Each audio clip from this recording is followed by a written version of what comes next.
அது ஒரு அழகான சாயங்கால நேரம். சூரியன் மெதுவா மலைக்கு பின்னாடி மறைஞ்சிட்டு இருந்துச்சு. வீட்டு திண்ணையில கவின் ரொம்ப சோகமா உட்கார்ந்திருந்தான். அவன் கண்ணுல கண்ணீர் தேங்கி இருந்துச்சு. ரொம்ப வருஷமா ஆசைப்பட்டு எழுதின ஒரு பெரிய பரீட்சையில அவனால ஜெயிக்க முடியல.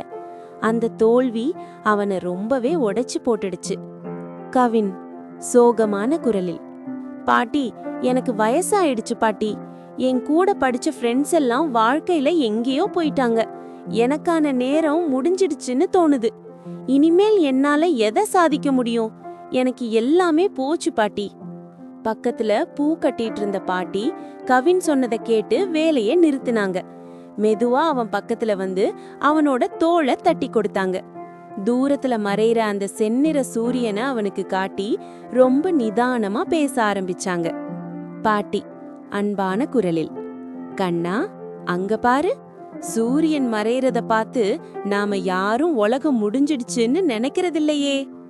ஏன்னா நாளைக்கு காலையில அது திரும்பவும் புது வெளிச்சத்தோட வரும்னு நமக்கு தெரியும். உன் வாழ்க்கையும் அப்படிதான்டா. இந்த ஒரு தோல்வி உன்னை முடக்கிடக்கூடாது. சூரியன் மறைஞ்சாலும் நாளைக்கு கண்டிப்பா உதிக்கும். அதே போல உன் வாழ்க்கையிலையும் விடியல் வரும். அது வரைக்கும் உன் நம்பிக்கைய மட்டும் விட்டுறாத. இன்னைக்கு உனக்கு இருட்டா தெரியலாம், ஆனா உன்னோட விடாமுயற்சி நாளைக்கு ஒரு பெரிய வெளிச்சத்தை கொண்டு வரும். கவின் மனதில் ஒரு புது நம்பிக்கையுடன், பாட்டி, நீங்க சொன்னது உண்மைதான் பாட்டி. இனிமேல் என் மனசை எதுவும் உடைக்க முடியாது. என் நம்பிக்கைதான் என் வழித்துணை.